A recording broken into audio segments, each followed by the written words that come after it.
welcome to the next instructional video on Miss Bird's economics class for Unit 2, working on demand and supply in economics. For this instructional video, we will be talking about the demand line and only the demand line. We will be talking about supply in the next video. So right now, we're just going to focus on good old demand.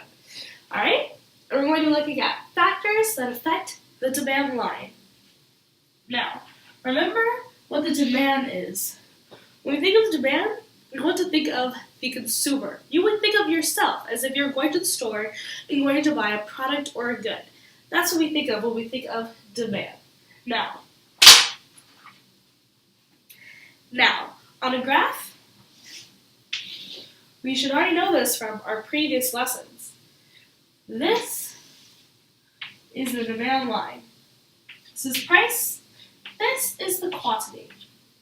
So our main focus of today is looking at how factors will cause the demand line to shift or cause the quantity demanded to move along the curve. Today, we're going to be looking at 5 different factors that are going to affect our demand. The very first factor is very important. I need you guys to really understand this one, aka write it down. So first, a change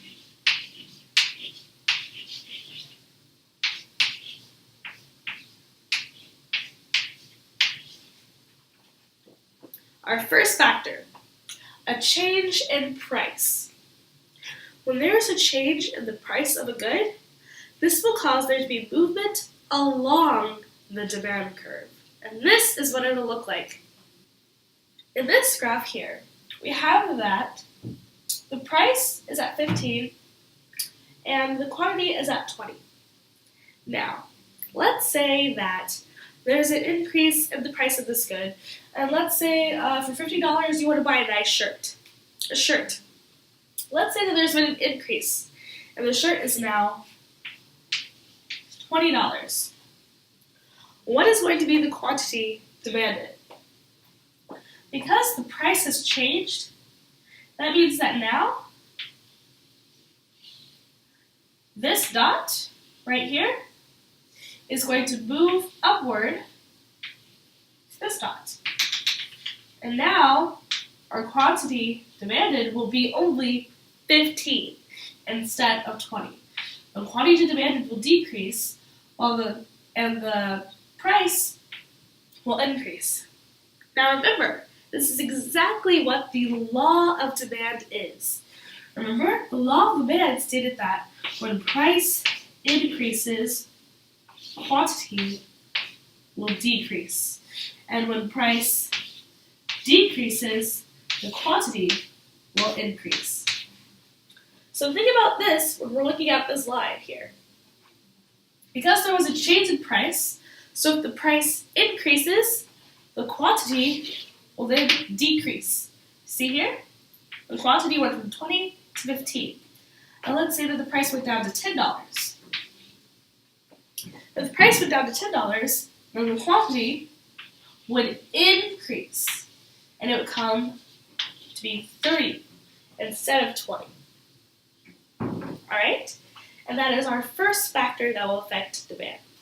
Now remember, a change in price will only affect the quantity demanded. It will not shift the demand curve. As you see here in my example, we only moved along the curve. So for example, if there's a question on the quiz or on the test, and I ask you, there's been an increase in the price of a good, will this affect the A, quantity demanded, or B, the demand line to shift? Now the answer to that would be, it would affect the quantity demanded, because the price will shift along the demand curve, but the demand curve will not shift because of an increase in price. It's very important that you understand this because that could be a real tricky question. Alright? Now, let's move on to the next factor. Our second factor is a change in income. Now think about this.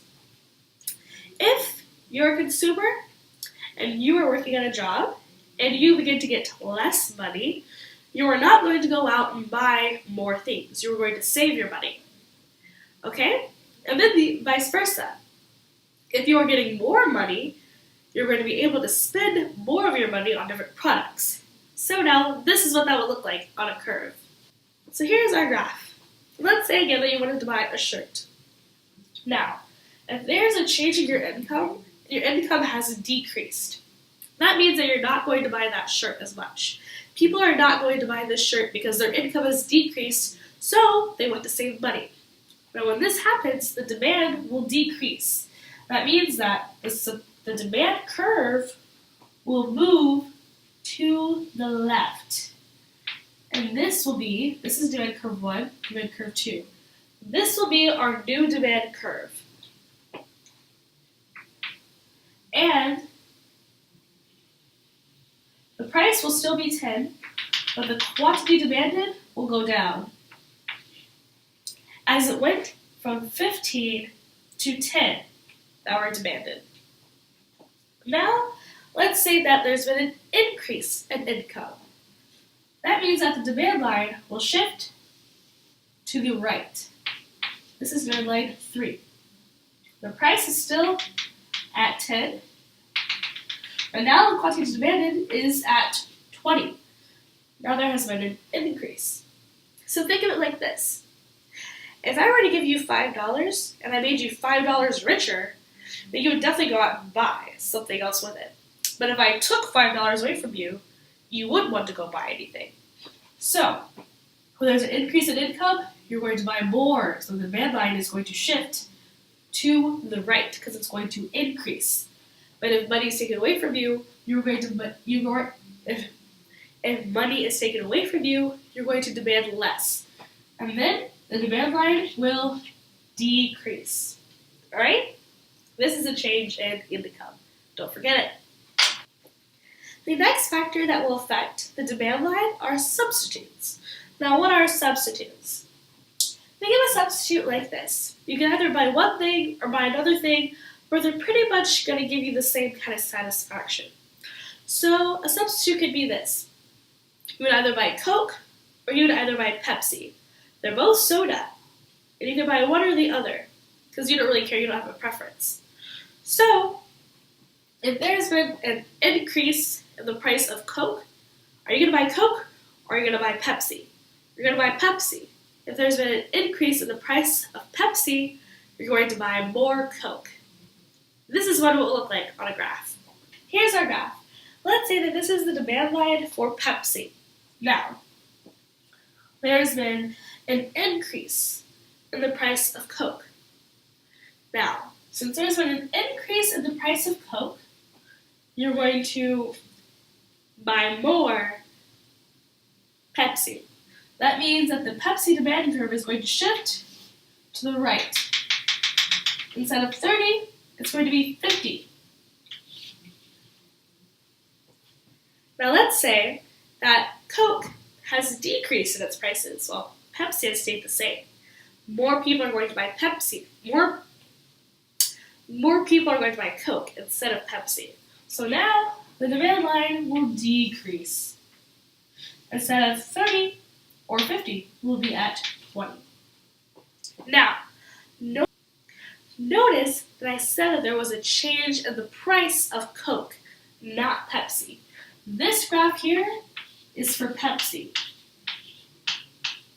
This can be a little tricky, so remember this. When we're talking about demand moving, this means that the price of another good has affected the demand of Pepsi. There was not a change in the price of Pepsi, only a change in the price of Coke. And that change in the price of Coke affected Pepsi because the two are substitutes.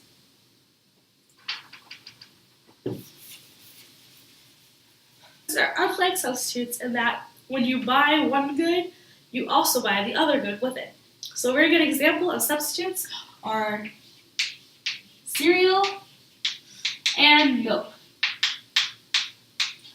One will generally buy the two together. Now, how will this look in a graph? We'll figure it out right now.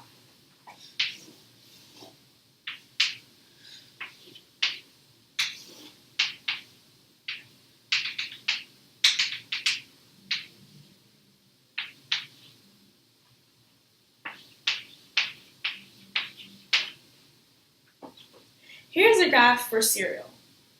Let's say that milk increased its prices. If milk has increased, then you're going to buy less milk. And if you're buying less milk, you're also going to be buying less cereal. So when there's an increase in the price of milk, there is going to be a decrease in the demand of cereal.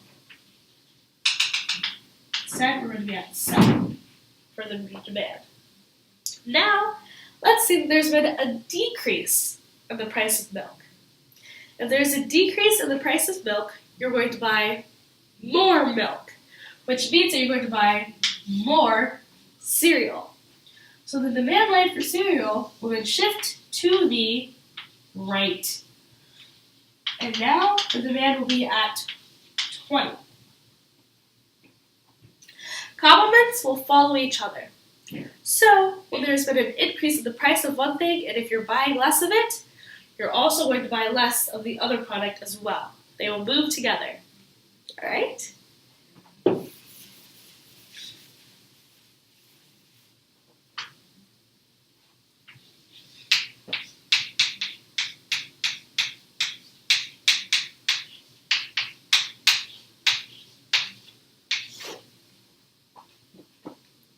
Now for our last factor is expectations. These are expectations that consumers have about the future, and it affects what they buy or what they save on. Now, let's see what that will look like in the graph. Now, let's say that we're looking at the market for gold.